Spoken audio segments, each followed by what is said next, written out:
இப்போ நீங்கள் தூரத்தில் பார்த்துட்டு இருக்கீங்க பாருங்க, ஒரு மலைக்கோயில். அந்த மலைக்கோயிலுக்கு பேர் வந்து யாதகிரி குட்டா. இந்த மலைக்கோயில தான் தெலுங்கானாவுடைய புதிய திருப்பதி அப்படின்னு சொல்றாங்க. ஆந்திராவை ரெண்டா பிரிச்ச பிறகு தெலுங்கானால கட்டப்பட்ட ஒரு பிரம்மாண்டமான கோவில். இந்த வீடியோவில் இப்போ நம்ம அந்த கோயிலுக்கு போக போறது இல்லை. அந்த கோயிலுக்கு பக்கத்தில் இருக்கிற ஒரு விசித்திரமான இடத்தை பார்க்க போறோம். ஒரு மாயாஜால உலகத்துக்கு நம்ம போக போறோம். இந்த இடத்தோட பேர் வந்து சுரேந்திரபுரி. அந்த யாதகிரி குட்டா கோயிலுக்கு போற வழியில ஒரு 2 கிலோமீட்டருக்கு முன்னாடியே இந்த இடம் வந்துருங்க. இது என்ன இடம் அப்படின்னு நம்ம பார்த்தோம்னா, இந்தியாவிலேயே முதல் முறையா புராண கதைகளை பிரம்மாண்டமான சிலைகள் மூலமா நமக்கு எடுத்துக்காட்டுற ஒரு தீம் பார்க் அப்படின்னே சொல்லலாம். இந்த இடத்துல பிரம்மாண்டமான கடவுள் சிலைகள் மட்டும் இல்லாம புராண கதைகள்ல வர பூதங்கள், அந்த பூதத்துடைய வாய்க்குள்ள நம்ம பூந்து போற மாதிரி, அதுக்கப்புறம் பெரிய பெரிய விலங்குகள், அந்த விலங்குகளுடைய வாய்க்குள்ளே நம்ம பூந்து போற மாதிரி இருக்கும். இந்த இடத்த சுத்தி பார்த்தது எனக்கே ரொம்ப இன்ட்ரெஸ்டிங்கா இருந்தது. அதே மாதிரி நீங்க குரூப்பா போனீங்கன்னா செம ஜாலியா இருக்கும். குழந்தைங்களாம் வந்தாங்கன்னா நல்லா என்ஜாய் பண்ணுவாங்க. நம்ம உள்ள வந்தவன முதல்ல பார்க்கறது ஒரு பிரம்மாண்டமான பஞ்சமுக ஆஞ்சநேயர். இந்த ஆஞ்சநேயர் சிலைக்கு அப்படியே பின்னாடி பக்கம் பார்த்தோம்னா பெரிய பஞ்சமுக சிவபெருமான் இருக்கிற மாதிரி செஞ்சிருக்காங்க. உள்ள நம்ம வந்தவனே ஒரு பிரம்மாண்டமான விஷயத்தை பார்க்குற மாதிரி இருக்கு. இதுக்கு அடுத்ததான் நம்ம டிக்கெட் எடுத்துட்டு உள்ள போக வேண்டியதான். உள்ள போற வழி எப்படி இருக்கு பாருங்க. ஏதோ ஒரு மாயாஜால படத்துல பார்க்குற இடம் மாதிரி இருக்கு. இந்த விட்லாச்சாரியார் படத்தெல்லாம் பார்ப்போம் பாருங்க, பெரிய சிங்க வாய்க்குள்ள போற மாதிரி. 2 பக்கமும் தந்தம், நடுவில் பார்த்தீங்கன்னா ஒரு சிங்க வாய். இதுக்குள்ள தான் நம்ம போகணும். இதுதான் வந்து என்ட்ரன்ஸ். இந்த பக்கம் வந்து பிரம்மாண்டமான கலர்ஃபுல்லான அம்மனுடைய சிலை இருக்கு. இந்த மாதிரி நிறைய சிலைகள் உள்ள இருக்குங்க. பார்க்கவே வந்து நமக்கு ரொம்ப ஆச்சரியமா இருக்கு. ஏன்னா இதோடைய கலர் அந்த மாதிரி. இப்போ நம்ம இந்த சிங்க வாய்க்குள்ள போறோம். பல்லுலாம் பாருங்க எவ்வளவு பெருசா இருக்கு. சரி, இந்த இடத்த சுத்தி பார்க்கறதுக்கு டிக்கெட் விலை எவ்வளவு அப்படின்னு பார்த்தோம்னா, பெரியவங்களுக்கு 350 ரூபா, குழந்தைங்களுக்கு அதாவது 10 வயசு கீழே இருக்கிறவங்களுக்கு வந்து 300 ரூபா டிக்கெட்டும் வாங்குறாங்க. நம்ம உள்ள வந்தவன பார்க்குற ஒரு கலர்ஃபுல்லான இடம். பின்னாடி பக்கம் நிறைய கோவில்கள், அப்புறம் நடுவில் தண்ணி. அந்த தண்ணியில் பார்த்தீங்கன்னா ஒரு படகு. அந்த படகுல முனிவர்கள், விலங்குகள்லாம் போற மாதிரி ரொம்ப அழகா சிலையை வந்து செஞ்சு வச்சிருக்காங்க. இது வந்து மனுச்சரித்ரா அப்படின்ற ஒரு புராண கதையை சொல்ற சிலைகள். அதாவது உலகம் அழியிறப்ப இந்த விலங்குகள் எல்லாம் காப்பாத்திக்கிட்டு முனிவர் வந்து இந்த படகுல போற மாதிரி. இந்த இடத்தோட பேக்ரவுண்டை பாருங்களேன், எவ்வளவு கோபுரங்கள். அந்த கோபுரங்கள்லாம் கலர்ஃபுல்லா இருக்கிறது பார்க்கவே அவ்வளோ அழகா இருக்கு. இன்னும் போக போக நிறைய விஷயங்கள் இருக்கு. இங்க ஒரு தனி படகுல 2 பேர் இருக்கிற மாதிரி, நடுவில் ஒரு குழந்தை இருக்கு. இது வந்து உங்களுக்கு தெரியும், யானை காலை வந்து முதல்ல கடிக்கிற மாதிரி ஒரு புராண கதை. அடுத்ததா ஒரு பெரிய கல் மரம், காங்கிரீட் மரம் அப்படின்னு சொல்லலாம். மேல வந்து கிருஷ்ணர் உட்கார்ந்துருக்காரு. கீழே வந்து கோபியர்கள்லாம் குளிச்சுட்டு இருக்காங்க. அவங்களுடைய ஆடைகளை வந்து கிருஷ்ணர் வந்து எடுத்துட்டு மரத்துக்கு மேலே போயிடுறாரு. அந்த புராண கதையை சொல்ற ஒரு இடம் இது. அடுத்ததா நம்ம பார்க்க போற இடம் இந்த இடத்தை பாருங்களேன். 2 பக்கமும் கலர்ஃபுல்லான கோவில் கோபுரங்கள். இதெல்லாம் என்ன அப்படின்னு பார்த்தோம்னா, இந்தியாவில் இருக்கிற புகழ்பெற்ற கோவில்கள் எப்படி இருக்கும், அந்த கோவில் கருவறையில் இருக்கிற கடவுள் எப்படி இருப்பாங்க அப்படின்னு சொல்லிட்டு ரொம்ப அழகா இங்க வந்து அதை செஞ்சு வச்சிருக்காங்க. அந்த லாஸ்ட்ல பாருங்களேன், ஒரு பச்சை கலர் பூதம் வாயை திறந்துட்டு இருக்கு. நம்ம அதுக்குள்ளேயும் போறோம். இது எப்படி செஞ்சிருக்காங்கன்னா, பத்மாவதி தாயார் திருச்சானூர் கோவில், அதுக்கப்புறம் பக்கத்துல வந்து வராக நரசிம்மர் கோவில், அதுக்கு பக்கத்தில் இருக்கிறது வந்து காளஹஸ்தி கோயிலுங்க. இந்த மாதிரி தான் எல்லா கோவிலும் எப்படி இருக்கும், அந்த கோவில் இருக்கிற கடவுள் எப்படி இருப்பாங்க அப்படின்னு சொல்லிட்டு ரொம்ப அழகா இங்க செஞ்சு வச்சிருக்காங்க. இந்த இடத்துல 100க்கும் மேற்பட்ட கோபுரங்களை கட்டியிருக்காங்க. எல்லாத்தையும் நம்ம பார்த்தோம்னா வீடியோ ரொம்ப பெருசாயிடும். நீங்க நேரில் வந்தீங்கன்னா எல்லாத்தையும் பார்த்து ரசிங்க. இப்போ நம்ம அடுத்த இடத்த பார்ப்போம். பார்த்துட்டு நம்ம இப்போ சரியான ஒரு சூப்பரான இடத்துக்கு போகிறோம். இது வந்து யமலோகமாங்க. நம்ம வந்து இப்போ யமலோகத்துக்குள்ளே போகிறோம். யமன் வந்து என்னெல்லாம் பண்ணுவார் அப்படின்னு சொல்லிட்டு இங்கே ரொம்ப அழகாக வச்சுருக்காங்க. இதுதான் வந்து என்ட்ரன்ஸு போட்டிருக்காங்க பாருங்க, யமலோகம். இது ஒன்று அப்படியே முழுங்குற மாதிரி அந்த உணவு சங்கிலியே இங்கே கொடுத்துருக்காங்க. அந்த பக்கம் வந்து முதலையெல்லாம் இருக்குது. நம்ம அந்த முதல வாய் வழியாக வெளியே வரும். இந்த யமலோகத்தை பார்த்துட்டு முதல வாய் வழியாக வெளியே வரும். இப்போ நம்ம யமலோகத்துக்குள்ளே போகிறோம். ஆஹா, பார்த்தாவே பயங்கரமாக இருக்குங்க. அந்த வாயோட பெரிய வாய், யம தர்ம ராஜா. உள்ள சவுண்ட் எஃபெக்ட்லாம் பயங்கரமாக கேட்டுட்ருக்கு. அது என்னன்னு தெரியல, உள்ளே போனால் தான் தெரியும் சவுண்ட் எப்படி உள்ளே கேட்குறது. கச்சக் கச்சக்னு உள்ள சவுண்ட் கேட்குது. இவங்க வந்து கூப்பிட்டு வராங்க பாருங்கள். நம்ம மனுஷங்க இறந்தவுடனே யமதர்ம ராஜா கிட்ட கூட்டிகிட்டு வராங்க. இவர் வந்து வாயில் காவலர். இப்போ நம்ம இந்த வாய்க்குள்ளே போகிறோம்.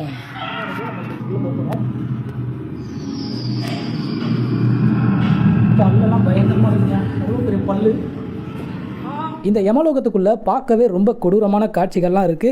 யமலோகத்தில் கொடுக்கப்படுற கொடூரமான தண்டனைகளை இங்கே சிலையா செஞ்சு வச்சிருக்காங்க. மாடை குடும்பப்படுத்தினா என்ன தண்டனை, கள்ளக்காதல் பண்ணா என்ன தண்டனை, அதுக்கப்புறம் ஆடு வெட்டினா மாடு வெட்டினா அப்படின்னு நிறைய தண்டனைகள் பார்க்கவே ரொம்ப கொடூரமா இருக்கு. இதெல்லாம் இந்த வீடியோவில் போட்டா இந்த வீடியோக்கு ஏதாவது ப்ராப்ளம் வரும். அதனால இந்த யமலோகத்தை நான் தனி ஒரு வீடியோவா நம்ம சேனல்ல போடுறேன். இந்த யமலோகத்தில் என்னெல்லாம் தண்டனை கொடுக்குறாங்க அப்படின்றத பார்க்கணும்னு நினைக்கிறவங்க அந்த வீடியோவை பாருங்க.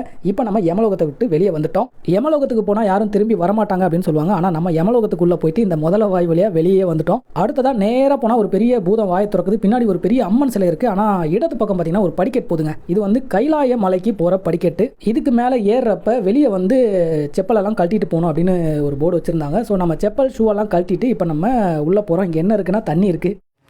தண்ணி இருக்குங்க, கீழே ஃபுல்லா தண்ணி. இந்த தண்ணியில் தான் நம்ம நடந்து போகணும். அதில் அப்படியே நடந்து போகிற மாதிரி பண்ணியிருக்காங்க. இதுதான் கைலாயமாங்க. வெயிலுக்கு உண்மையாகவே இந்த தண்ணியில் நடந்து வந்தது நல்லா தான் இருக்குது. இதுதான் கைலாய மலையாம். இங்கே எல்லோரும் இருக்காங்க பாருங்கள். சிவன், விநாயகர், முருகர், இன்னும் யார் யாரெல்லாம் இருக்காங்க, எல்லோருமே இருக்காங்க. ராவணன் இங்கே இருக்காரு பாருங்கள் கீழே.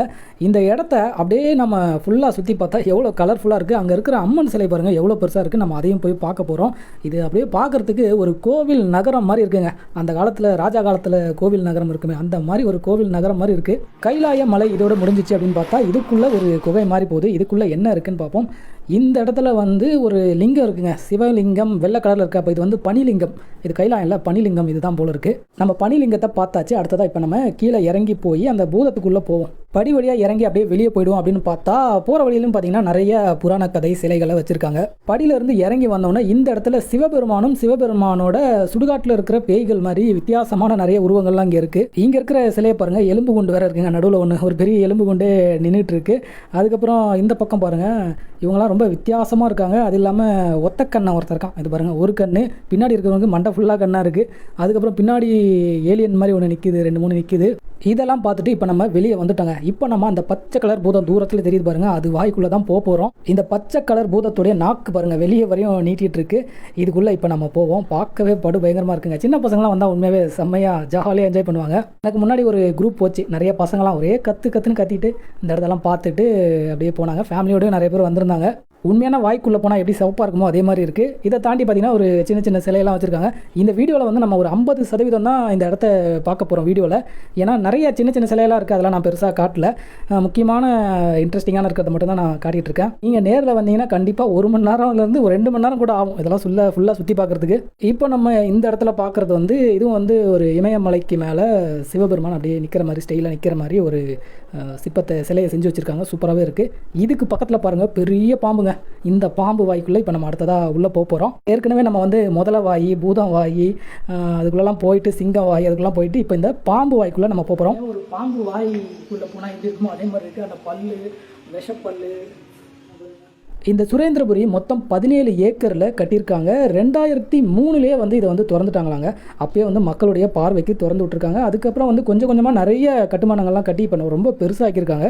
இந்தியாவுடைய மெத்லாஜிக்கல் மியூசியம் அப்படின்னு சொல்கிறாங்க. இந்திய புராண அருங்காட்சியகம். நம்ம இந்தியாவுடைய இந்து மதத்தில் இருக்கிற எல்லா புராண காட்சிகளும் இந்த இடத்துல வந்து ரொம்ப அழகாக சிலையாக செஞ்சுருக்காங்க.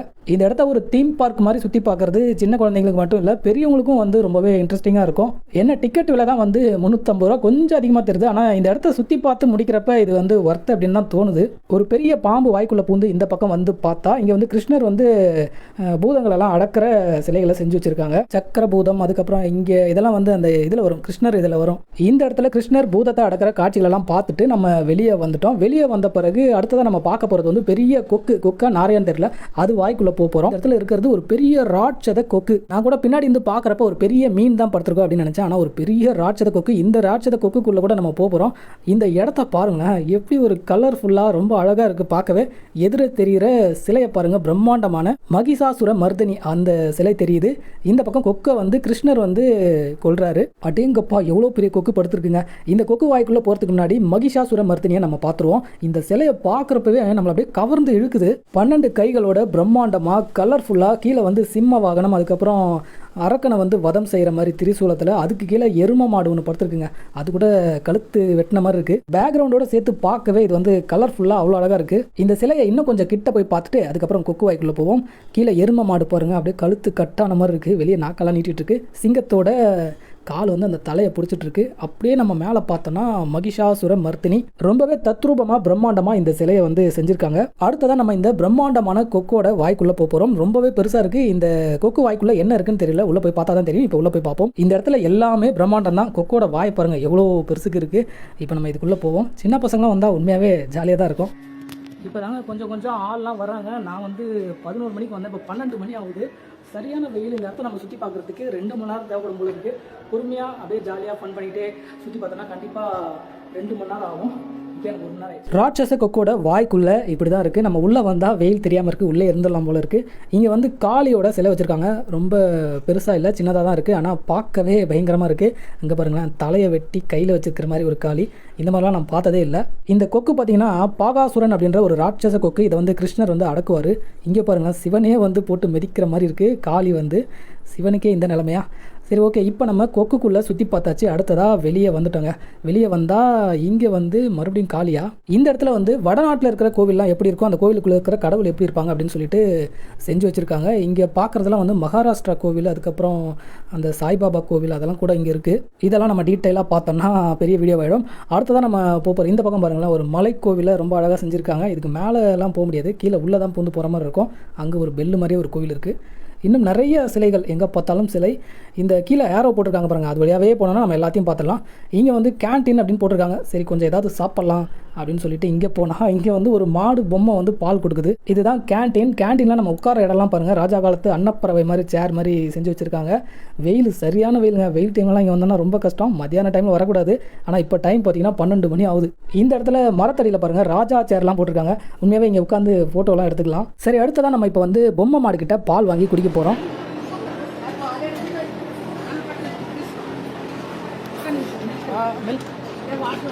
நம்மளே பிடிச்சிக்கலாமா? ஓகே. வாட்டர்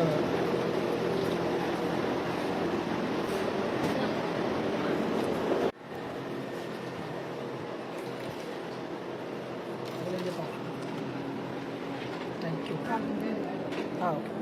இப்போ வாங்கி குடித்தமே ஒரு பால், அது வந்து 20 ரூபாங்க. அந்த சின்ன கப்பில் இருக்கிறது அப்படியே பச்சை தண்ணி மாதிரியே இருந்தது. சரி, ஏதோ வித்தியாசமாக மாடு பால் கொடுக்குது அப்படின்னு வாங்கி குடிச்சா சுடு தண்ணி கொடுத்து நம்மளை ஏமாற்றிட்டாங்க. மாடு கிட்ட பால் வாங்கி குடிச்சிட்டு அடுத்ததான் நம்ம பார்க்கறது இந்த பூதத்தோட தலை. ரொம்பவே தத்ரூபமாக சூப்பராகவே இருக்குங்க பார்க்கறதுக்கு. ஃபோட்டோ ஷூட்லாம் செம்மையாக இருக்கும் கிட்ட நின்று எடுத்தா. இதோட பேக்ரவுண்டில் பாருங்கள், அப்படியே கோவில்லாம் நல்லா கலர் கலராக தெரியுது. இது என்ன அப்படின்னு பார்த்தோன்னா, உள்ளே போய் பார்த்தா இது வந்து குழந்தைங்களாம் சறுக்குவாங்க பார்த்தீங்களா, அந்த சறுக்கி விளையாடுறது தான்.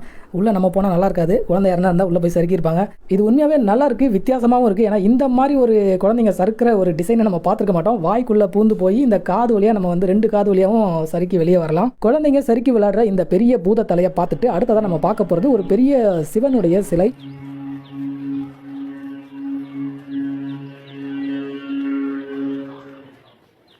இது வந்து சிவனுடைய ஒரு பெரிய பிரம்மாண்டமான மார்பளவு சிலை. கிட்ட போய் பார்த்தா கண்ணெல்லாம் பெருசு பெருசாக தெரியுது. அவ்வளோ பெரிய ஒரு முகமாக இருக்குது. பக்கத்துலேயே பார்த்தீங்கன்னா மறுபடியும் ஒரு படி போதுங்க. ஏற்கனவே நம்ம வந்து கைலாயத்துக்கு போனோம், இதுவும் வந்து கைலாயத்துக்கு தான் போதா அப்படின்னு சொல்லிட்டு உள்ளே போய் பார்த்தா இது வந்து மாடி மேலே போதுங்க. நம்ம வந்து இந்த இடத்துடைய ஒரு பகுதியை ஃபுல்லாக சுற்றி பார்த்துட்டு இன்னொரு பகுதிக்கு போகிறோம். இந்த இடத்த ஃபுல்லாக அப்படியே இங்கேருந்து சுற்றி பார்க்கலாம். இதுதான் நம்ம வந்த வழி. அந்த பக்கமாக சுற்றி இப்போ நம்ம இங்கே வந்துட்டோம். இங்கே வந்து பார்த்தா இப்படி படி இறங்கி போதா அங்கே ஒரு யானை இருக்குங்க. அந்த யானைக்கு பின்னாடி நிறைய கோபுரம் தெரியுது பாருங்கள். அதோட வந்து முடியுதுன்னு நினைக்கிறேன் இந்த இடம். இப்போ நம்ம இந்த யானை வாய்க்குள்ளே போகிறோம். இந்த பக்கம் பார்த்தா ஒரு விஷ்ணு சிலை இருக்குங்க, பெரிய சிலை. இந்த யானைக்குள்ளே போய் அந்த பக்கம் போனால் தான் அங்கே போக முடியும்னு நினைக்கிறேன். யானையோட தந்தத்தை பாருங்கள், எவ்வளோ பெருசாக இருக்குது. ஒரிஜினல் யானை தந்த மாதிரி இருக்குது பார்க்குறதுக்கு. பெரிய யானையோடைய வாய்க்குள்ளே வந்தோம்னா இங்கே என்ன இருக்குன்னா, அஷ்டலக்ஷ்மி அவங்களுடைய சிலையெல்லாம் இருக்குது. இதெல்லாம் வந்து பெருசாலாம் இல்லை, சின்னதாக இருக்குது. நம்ம இந்த யானைக்குள்ளே சும்மா அப்படியே மேலே ஏறி கீழே இறங்குற மாதிரி ரொம்ப அழகாக செஞ்சு வச்சுருக்காங்க. இப்போ நம்ம அடுத்ததாக அங்கே இருக்கிற விஷ்ணு சிலையை தான் பார்க்க போகிறோம். இந்த பெரிய யானையோடைய வாய்க்குள்ளே போய் நம்ம இந்த பக்கமாக படி வழியாக இறங்கி வந்துட்டோம். இங்கே வந்தவொடனே பார்க்குறது வந்து ஒரு பெரிய விஷ்ணு சிலை. கீழே பார்த்தீங்கன்னா மகாபாரத போர் நடக்கிற மாதிரி காட்சியெல்லாம் ரொம்ப அழகாக தத்ரூபமாக செஞ்சுருக்காங்க. இந்த இடத்துல வந்து கிருஷ்ணருடைய உபதேசங்கள் அதை வந்து அப்படியே பின்னாடி வந்து ஆடியோவாக அது பேசிக்கிட்டே இருக்குது. இந்த விஷ்ணு சிலையை பார்த்துட்டு அடுத்ததாக அப்படியே இந்த பக்கம் வந்தோன்னா இந்த பார்க்கடலை கடையிற ஒரு காட்சியை வந்து ரொம்ப அழகாக செஞ்சுருக்காங்க. ஆனால் சும்மா சொல்லக்கூடாதுங்க, ஒரே இடத்துல இவ்வளோ விஷயங்களும் நம்ம இந்து புராணத்தில் என்னெல்லாம் கதை இருக்கோ அது எல்லா விஷயத்தையும் இங்கே பார்க்கலாம்.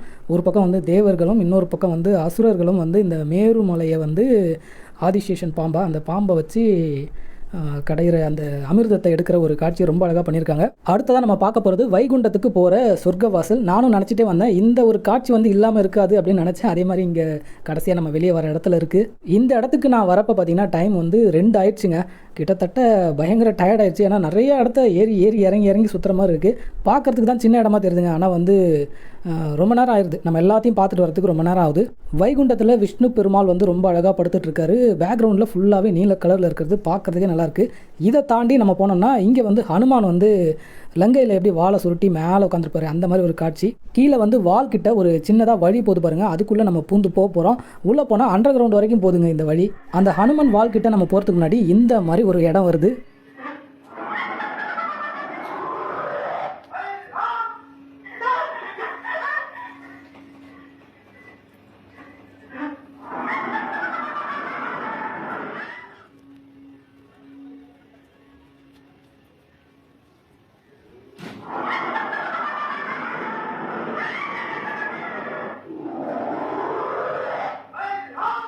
இந்த இடத்துக்கு நான் வரதுக்கு முன்னாடி இந்த பேய் சவுண்டு கேட்டுகிட்டே இருந்தது. என்னடா வித்தியாசமாக சவுண்டு கேட்டுட்ருக்கே அப்படின்னு பார்த்தேன்.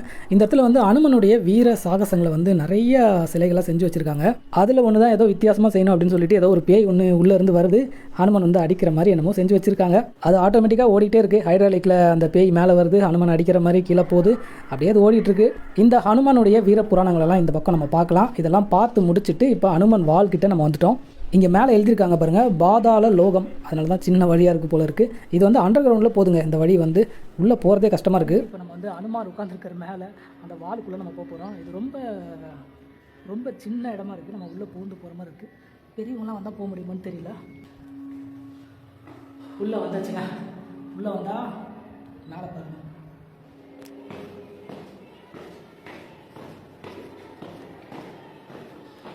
இருக்கிற நம்மளை அண்டர் கிரவுண்டுக்கே கூப்பிட்டு வந்துட்டாங்க. ஆஹா, சுத்தமாக ஒன்றுமே தெரியலையே. சீரியஸ்லி ரெட் கலர் லைட்டை போட்டு இது வேறு லெவல் பயமாக இருந்தது. என்னப்பா இடம் இது? காளிங்க, மகா காளி இங்கே இருக்கிறாங்க. அது அந்த ரெட் கலர் லைட்டு போல இருக்கு. பேக்ரவுண்டு பார்த்தீங்கன்னா பயங்கரமாக நம்மளை பயமுறுத்துற மாதிரி இருக்குது. இந்த இடம்லாம் பின்னாடி வந்து காளி, இந்த பக்கம் பாருங்க ஒருத்தர் பயங்கரமாக நாக்க நீட்டிட்டு இருக்காரு. இது என்ன இடம் அப்படின்னு பார்த்தோம்னா பாதாள காளி இருக்கிற இடங்க. பாதாள பைரவி அப்படின்னு ஒரு படம் கூட இருக்குது, பழைய படம். இங்கே காளி பார்த்தீங்கன்னா அப்படியே கருப்பு கலரில் இருக்காங்க. சுற்றி வந்து அந்த சிவப்பு கலர் லைட்டோட பார்க்குறதுக்கே பயங்கரமாக இருக்குது. இதுதான் வந்து பாதாள உலகம் அப்படின்னு சொல்லிட்டு நம்ம இதை பார்த்தாச்சு. இந்த பாதாள உலகத்துலேருந்து அப்படியே நம்ம மேலே ஏறணும்னா இங்கே வந்து சிவன் லிங்கத்தில் வந்து சிவன் இருக்கிற மாதிரி ரொம்ப அழகாக இருக்குது. ஒரு பக்கம் வந்து சிவனுடைய உருவம் இருக்குது, இன்னொரு பக்கம் வந்து லிங்கம் எப்படி இருக்குமோ அதே மாதிரி இருக்குது. கீழே பார்த்திங்கன்னா தண்ணி இருக்குங்க. அந்த தண்ணி மேலே அப்படியே லிங்கத்தை நிறுத்தி வச்ச மாதிரி பார்க்கவே அழகாக இருக்குது. இந்த பாதாள லோகத்தில் முதல்ல நம்ம பாதாள காளியை பார்த்தோம், அதுக்கப்புறம் பாதாள லிங்கத்தை பார்த்தோம். இது வந்து பாதாள தேவலோகமாங்க. இங்கே பார்த்தீங்கன்னா நிறைய லைட்டிங்லாம் செட்டு போட்டு பழைய படம் பார்க்குற மாதிரியே இருக்குது. பழைய ராஜா காலத்து படம், மந்திரவாதி படம்லாம் இருக்கும் பார்த்திங்களா, அந்த மாதிரி இருக்குது பார்க்குறதுக்கு. சுற்றியும் கண்ணாடி இருக்குது. நம்ம எந்த பக்கம் பார்த்தாலும் ஒரே மாதிரி தெரியுது. கீழே இருக்கிறது லைட்டு, ஆனால் இதை மிதிக்கவே பயமாக இருக்குது. எங்கே உடஞ்சி கிடஞ்சி உள்ளே விழுந்துருமோ அப்படின்ற மாதிரி இருக்குது. ஆனால் அந்த அளவுக்கு வீக்காலாம் இல்லை. இந்த இடம் உண்மையாகவே ரொம்ப கலர்ஃபுல்லான லைட்டை போட்டு வச்சுருக்காங்க. இந்த இடத்த பார்க்குறப்ப பழைய காலத்து படம் அந்த ஜெகன்மோகினி படத்தில் வந்து காட்டுவாங்க அரண்மனை, அதுக்கப்புறம் இந்த மாதிரி லைட்லாம் போட்டு பயங்கரமான இடத்தெல்லாம் காட்டுவாங்க. அந்த மாதிரி இருக்குது பார்க்குறதுக்கு. இந்த பாதாள உலகத்தில் இப்போ நான் மட்டும்தான் தனியாக இருக்கிறேன். இந்த இடத்தெல்லாம் ஃபுல்லாக சுற்றி பார்த்தாச்சு. இப்போ நம்ம வெளியே போக வேண்டியதான். கடைசியாக நம்ம ஃபுல்லாகவே சுற்றி பார்த்துட்டு இப்போ லாஸ்ட் இடத்துக்கு வந்திருக்கோம். இங்கே தான் வந்து ஹனுமன் வந்து நமக்கு வந்து லட்டு தராராம். இந்த இடத்துல எழுதியிருக்காங்க பாருங்கள், ஹனுமன் கிவிங் லட்டு அப்படின்னு போட்டிருக்காங்க. இப்போ நம்ம உள்ளே வந்தாச்சு. இங்கே வந்து பார்த்தா நான் என்ன நினச்சேன், ஒரு பெரிய சிலையாக ஹனுமன் சிலை இருக்கும், அது வந்து நமக்கு லட்டு தரும் அப்படின்னு நினச்சேன். இங்கே பார்த்தா ஒரு காவி உடைய போட்டுக்கிட்டு அனுமன் பொம்மை இருக்கிற மாதிரி இங்கே செஞ்சு வச்சுருக்காங்க. இந்த லட்டும் பார்த்தீங்கன்னா 20 ரூபா தாங்க. 20 ரூபா கொடுத்துட்டு இந்த இடத்துல கை வைங்க லட்டு வரும் அப்படின்னாங்க. சரி லட்டுனா நம்ம பூந்தி லட்டு வரும் அப்படின்னு நினச்சிட்டு நானும் கை வச்சுட்டே இருந்தேன். ஒன்றும் வர மாதிரியே தெரியல. இங்கே டிக்கெட் கொடுக்குறவங்க பார்த்தீங்கன்னா அப்படியே பின்னாடி பக்கம் போய் லட்டு போடுவாங்க போல இருக்கு. அவங்க பின்னாடி பக்கம் போயிட்டாங்க. அதுக்கப்புறம் பார்த்தா ஒரு பாலில் லட்டு வந்துச்சு, ஆனால் அது உடஞ்சி வந்ததுங்க. ஆட்டுதான் இங்கடா லட்டே காணோம். உண்மைதான் வருமா? என்னங்க எல்லாம் உடஞ்சி கொட்டியிருக்கே அப்படின்னு கேட்டால் இருங்க இன்னொன்று வரும் அப்படின்னு சொன்னாங்க. அது உடஞ்சிச்சு போல் ஃபஸ்ட் வந்தது. அதுக்கப்புறம் ரெண்டாவது பார்த்தீங்கன்னா நான் வெயிட் பண்ணிகிட்டே இருந்தால் வரல. கையை எடுத்துகிட்டு அப்புறம் பார்த்தா டக்குன்னு ஒரு பாலில் வந்து லட்டு வந்தது. இந்த கான்செப்ட் நல்லா இருக்குது. இதை வந்து இன்னும் கொஞ்சம் நல்லா டெக்னாலஜியாக பண்ணியிருந்தா சூப்பராகவே இருந்திருக்கும். இப்போ நம்ம லட்டை வாங்கிட்டு வெளியே எக்ஸிட் ஆக போகிறோம். சுரேந்திரபுரியை ஃபுல்லாகவே நம்ம சுற்றி பார்த்தாச்சு. ரொம்பவே வித்தியாசமான மாயலோகம் மாதிரி இருந்தது இந்த சுரேந்திரபுரி. நான் ஆரம்பத்துலேருந்தே சொல்லிகிட்டே இருப்பேன், சின்ன குழந்தைங்க வந்தாங்கன்னா ரொம்பவே நல்லா என்ஜாய் பண்ணுவாங்க. ஸோ நீங்கள் வந்தீங்கன்னா உங்கள் குழந்தைங்கள கண்டிப்பாக கூட்டிகிட்டு வாங்க. ஃபைனலி நம்ம வீட்டுக்கு வந்து லட்டையும் பிரித்து பார்த்தாச்சு. உள்ளே பார்த்தா என்ன இருக்குன்னா, இது வந்து தேங்காய் லட்டுங்க. தேங்காயில் வந்து லட்டு செஞ்சுருக்காங்க. நம்ம வந்து ரவா லட்டுன்னு சொல்லுவோம். கொஞ்சம் வித்தியாசமாக இருக்குது, நல்லா இருக்குது டேஸ்ட்டு. இந்த வீடியோவில் தமிழ் யூடியூப் சேனல் யாருமே கவர் பண்ணி போடாத ஒரு இடத்த நம்ம கவர் பண்ணி போட்டிருக்கோம். இந்த வீடியோ இதோட முடிஞ்சது. இந்த வீடியோ உங்களுக்கு பிடிச்சிருக்கும்னு நினைக்கிறேன். தேங்க்ஸ் ஃபார் வாட்சிங்.